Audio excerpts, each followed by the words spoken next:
All right, so now we're going to dig into the first top part of our HRM management process, where we're looking at how do we identify and select the right employees at the right time for the right roles, and then also a little bit around how do we manage if we either have too many employees or there's changes in the circumstances of the environment or the organisation that means that we may need to reduce the number of employees. So we will be looking at this first top section. So strategic human resource planning, recruitment and selection, and downsizing. So again, our book takes this very corporate, very large organisation perspective. So what I encourage you to do is, one, understand how these things may play out if you're working in a large organisation that will probably have a dedicated HR department. And potentially as a manager, you would be working with them or in conjunction with them in some way to manage the employment of the people. And then if you're in a smaller organisation, some of these aspects of managing your human resources may fall to you and you would then scale accordingly, right? So some of these, in a lot of small organisations, most organisations that I've been involved in, they wouldn't have the depth of a lot of this stuff. So we would just be thinking about these as ideas and thinking about how might we either do these things on a smaller scale or at least have an understanding of why they're useful and so that we can incorporate them as concepts. So first of all, we have the idea of employment planning. So as per any planning, which we looked at in one of our earlier modules where we looked at the whole process of strategic planning, we want to be thinking about, well, what kind of employees are we going to need in time? So if we're a startup organisation, we might have a few people and we might be operating on a really scrappy way where people are just doing anything and everything. Particularly if we're a solo operator, we're going to be doing all the jobs. And then as we grow, we might start to kind of go, okay, well, how might we bring in other people to help with certain aspects of the business? And so it might be that we bring in people who might do some of the admin, or they might do some of the sales, or they might do some of the specific tasks depending on the nature of the actual business. Similarly, we may be doing this in an outsourced way, right? So we may be coordinating and collaborating or hiring in people on an ad hoc basis as freelancers or contractors to do specific jobs.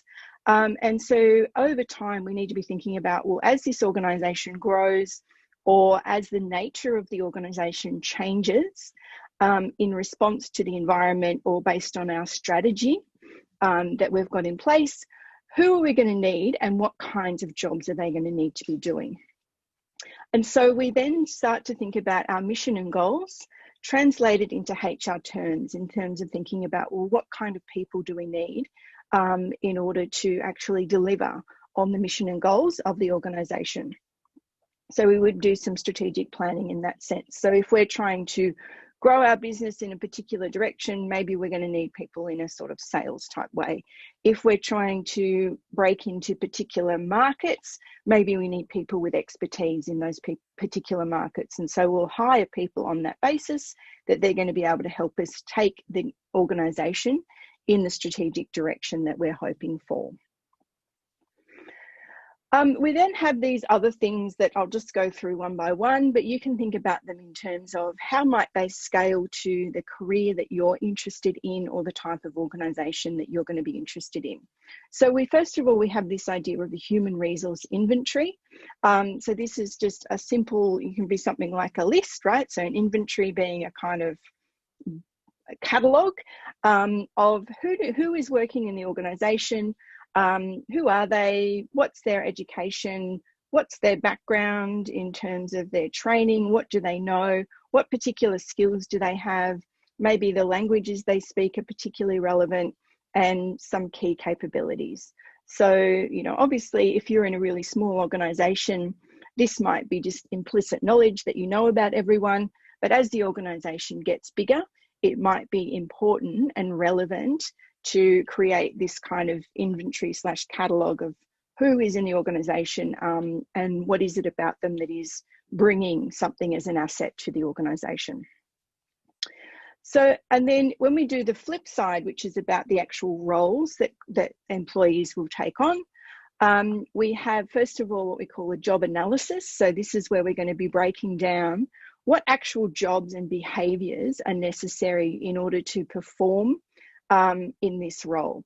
So obviously, if we've got someone in sales, then having behaviours and skills that are relevant to doing sales is going to be important in that analysis. If we've got someone who is going to be our, I don't know, audio production person, then probably having skills in audio production are going to be really important. So we're going to be able to perform an analysis when we think about this job and what is needing to be done in that job. What are going to be the key things that are going to be important that we would assume define what is important in that job? Yep. So for example, if we're trying to hire an audio tech, then potentially their ability to do sales might not be particularly relevant. So we're going to define the things that are essential and relevant to that job in the job analysis. We would then develop a job description. So if you've ever applied for a job, say on the internet or something like that, you might have come across a job description. If you just jump onto Seek or something like that, quite often, if you've never seen a job description, it'll be very easy to find one. And it will be an actual written, it'll be normally a Word document that goes through, these are the requirements of the job, this is what this job is about, these are the standard tasks that you would be doing in this job, these are the qualifications and skills that we need if you want to apply for this job. So a job description is typically used in the recruitment process in order to allow someone who's interested in taking on that job to, one, firstly self-assess whether they meet the requirements for what that job needs, and then for the people who are actually going to be making the hiring decisions to use to assess the suitability of that candidate by comparing that person's skills, work history, capacities, etc., against what is needed for that job. And then the job specification is more about the qualifications that might be required in order to do that job. So if you need someone that has a particular qualification, so you might want to hire an audio tech that has a qualification in audio production, so they need to be a graduate of some kind of program that has trained them as audio production engineers, then you would put that in the job specification. So we then want to be thinking about the strategic needs that are determined by the organisation's strategic direction. So we also want to be thinking about the future revenues. So if we can't afford to hire new people, then it's going to be very difficult to state that we need those people. And so we would want to predict that by hiring these people, we're going to be able to increase the revenue in such a way that that person's salary and some percentage on top of that is covered. So often hiring decisions are made on the basis of the ability for that new job to help grow the business in some way and increase the profitability of that business. Because otherwise that person, if they're not adding to either the efficiency or the growth of the organisation, then it's probably not the best use of the organisation's assets to be spending money on that person. And so what you want to be doing as a manager, if you're involved in these strategic hiring decisions, is to be understanding what is the direction that we're wanting to be going in as an organisation, and how are we going to use people to actually help achieve that. And then thinking about that person's salary or whatever their costs are as a cost to the organisation that then needs to be balanced out by that increase in revenue or efficiency within the organisation. The flip side of all of that is when we need to downsize. So downsizing, is a bit of a weasel word that we kind of use to refer to reducing the number of people or the kind of overall workforce capacity that we have.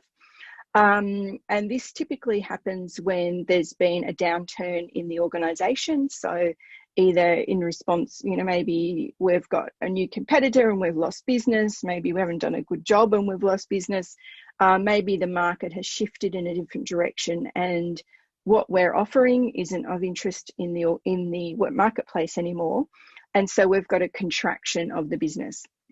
And so as a consequence of that, we need to start reducing the number of people or the expenditure on salaries / employees. So there's a few different ways that we can do this, right? So typically we think of things like redundancies or shedding people, but there's a few other ways that we can think of reducing our overall salary spend. So first of all, we can reduce the work week. So this is, we might see this at the moment in the COVID environment where people are working fewer hours per week. They might be job sharing or, they might be working in kind of rosters. So they might be 3 days on and then having a break as opposed to working 5 days or something. Job sharing is where we've got two people who share one full-time job. And this is becoming more and more a popular option for parents, in particular women who have children as well. I heard recently of someone who was hiring somebody and they actually received a job application from two women who had worked together over the years. I think it was in an advertising environment. And they actually applied for the job, which is a full-time role. They applied for it together as a job share arrangement, which was, I thought, pretty clever and pretty innovative. And so as part of their application, they talked about how, you kind of get two of us and we manage ourselves as one employee.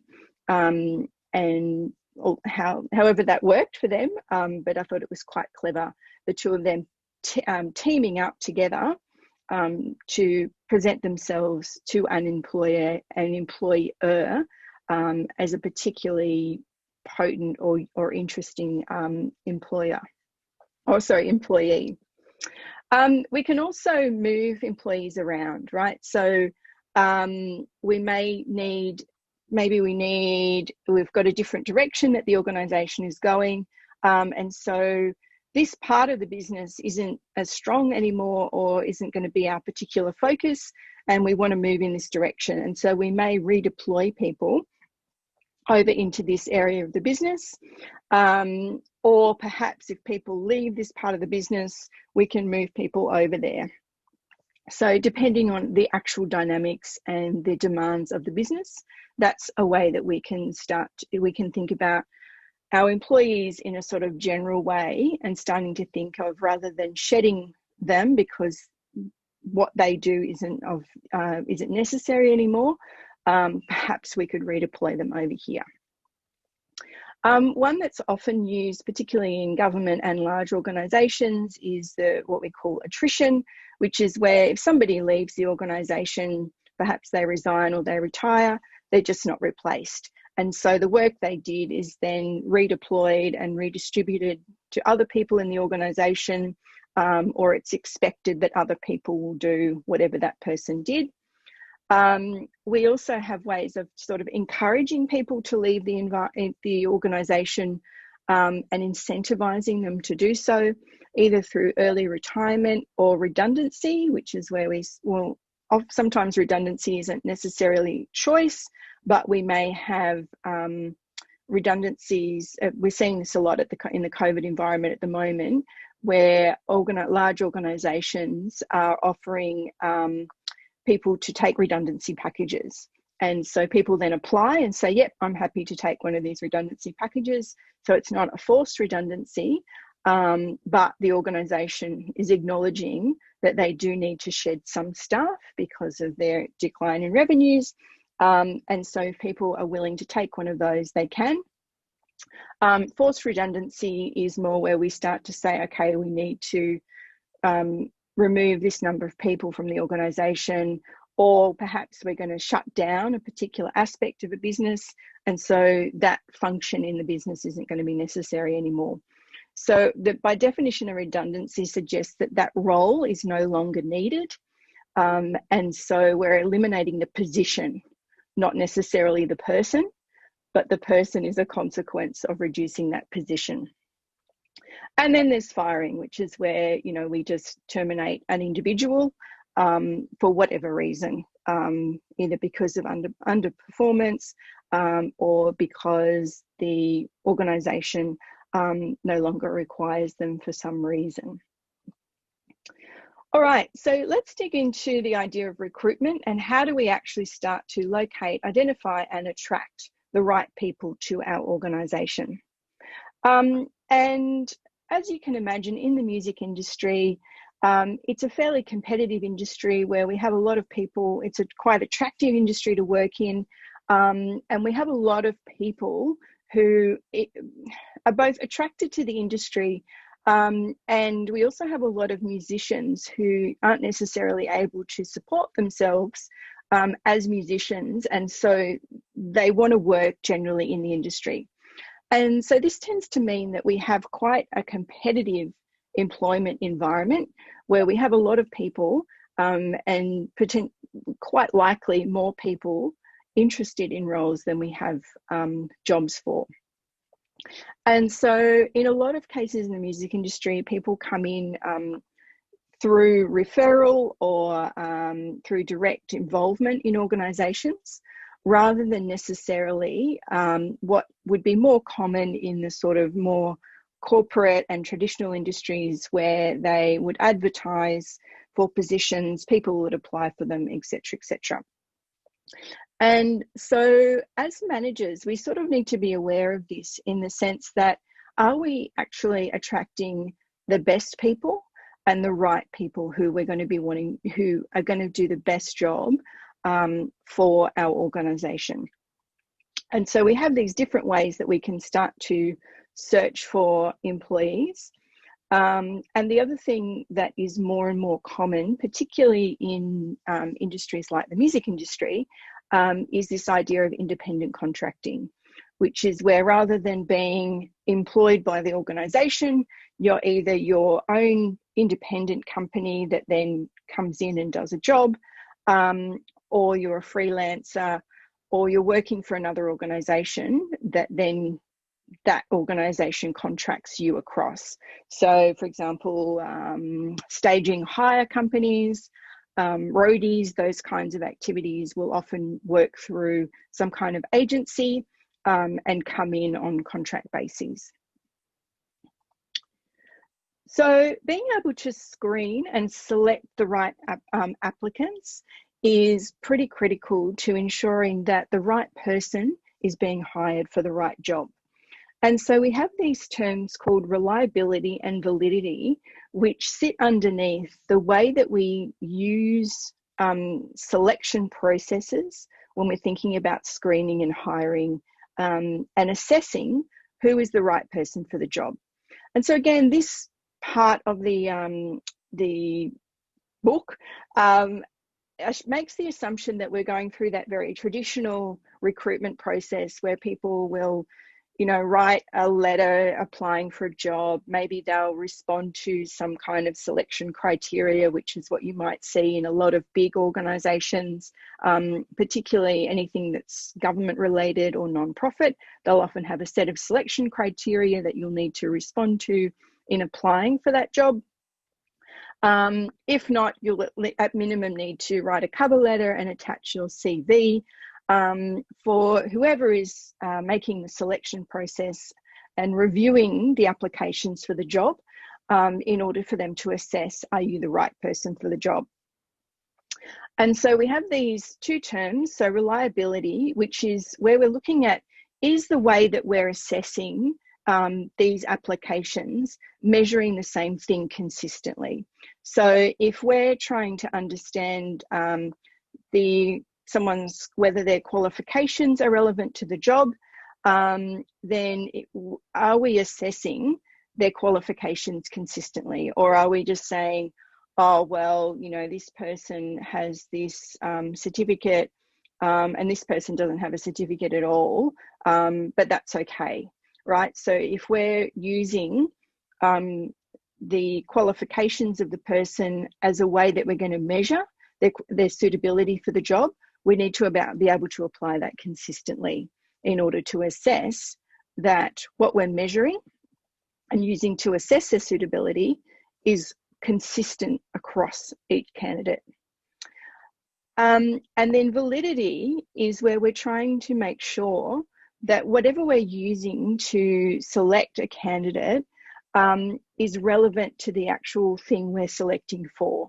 So again, if we're using someone's qualification as a way of measuring their suitability for a job, is the qualification that we're using as a selection device relevant to the actual criteria? So let's say, for example, again, we're trying to hire an audio engineer. If we're saying that we're going to look at the qualifications of the person as a criteria for understanding whether they're skilled as an audio engineer, and then that person has a marketing degree, then it's unlikely that that criteria, so that marketing, them meeting that criteria by having a marketing degree, is going to be relevant to the role of being an audio engineer. So we will want to make sure that their qualifications are in the job that they're applying for. So do they have qualifications in audio engineering, not just any qualification? So here we have a fairly complex way of describing something fairly simple. What this is trying to tell us is that if we reject, so down the bottom here, we've got the selection decision. So we either decide not to hire somebody, in this instance on the bottom. Let me make sure that you guys can see. Oh, here we go.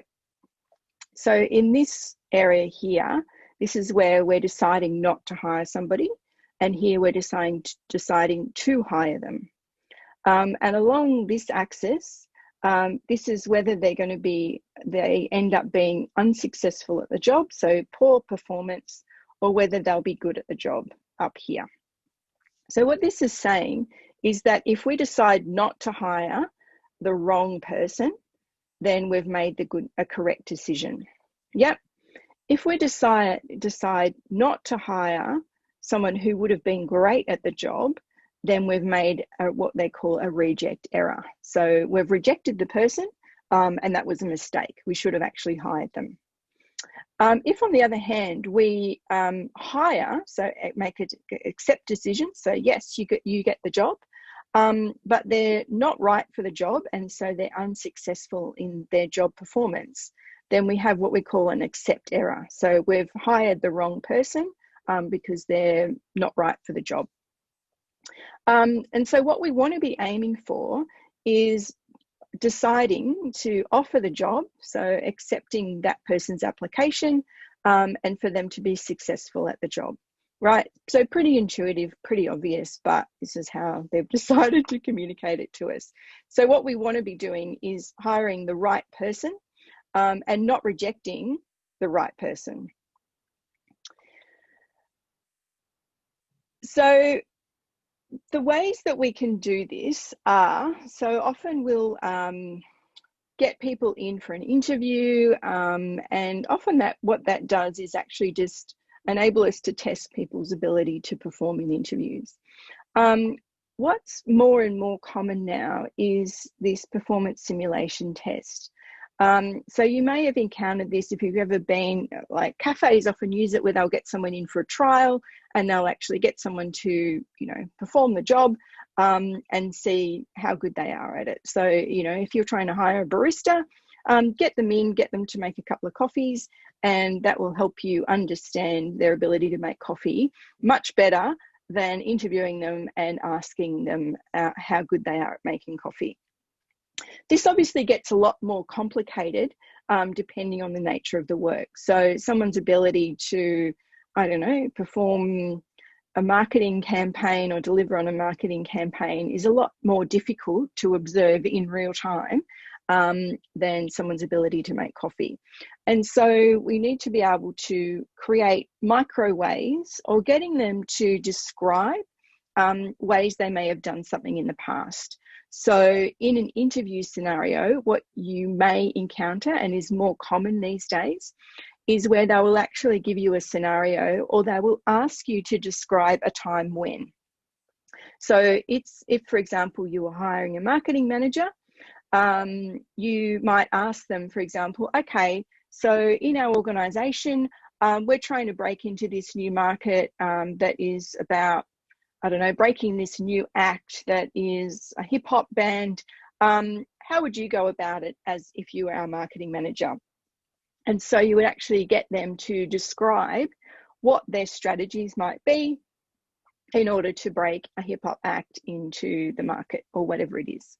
So being able to get people to apply scenarios and create some kind of performance simulation is what we're looking for there. And then the book describes this idea of a realistic job preview. So maybe you've had the experience, I know I've had the experience, where you think you apply for a job or you get hired by an organisation and you're thinking, this is the best thing, this is great, I'm going to love this job, it's going to be awesome. And you get there and it's not what you expected it to be. Maybe the organisational culture isn't the right fit for you. Maybe what you're expected to do in that job doesn't line up with what you thought it was going to be.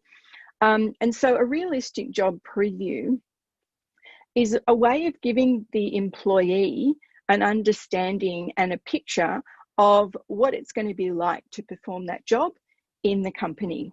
And part of this is to give that person the ability to make an informed decision about, do they want this job or not? Yeah, so often and typically what will happen is that recruitment will be kind of biased in the interest of the organisation, right? So they're trying to assess, who's the best person? And they have a choice. So they've got all these different applicants who are interested in this job, and they're getting the ability to pick and choose who do they think is the best fit. But from the perspective of the employee, the realistic job preview is aimed to give people the flip side, which is, do they want to come and work for this organisation?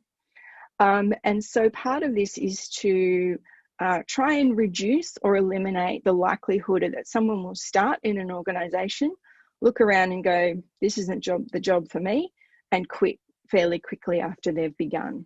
And it also can help the organisation really paint a picture of what is it like to work in this organisation, and are there things that we actually want to improve or change to make this a better place to work. So that finishes off our first stage of the HRM process. In our next video, we're going to dig into the next step, which is how we bring people into our organisation, so get them oriented to our organisation, and then how do we keep them up to date through training and development.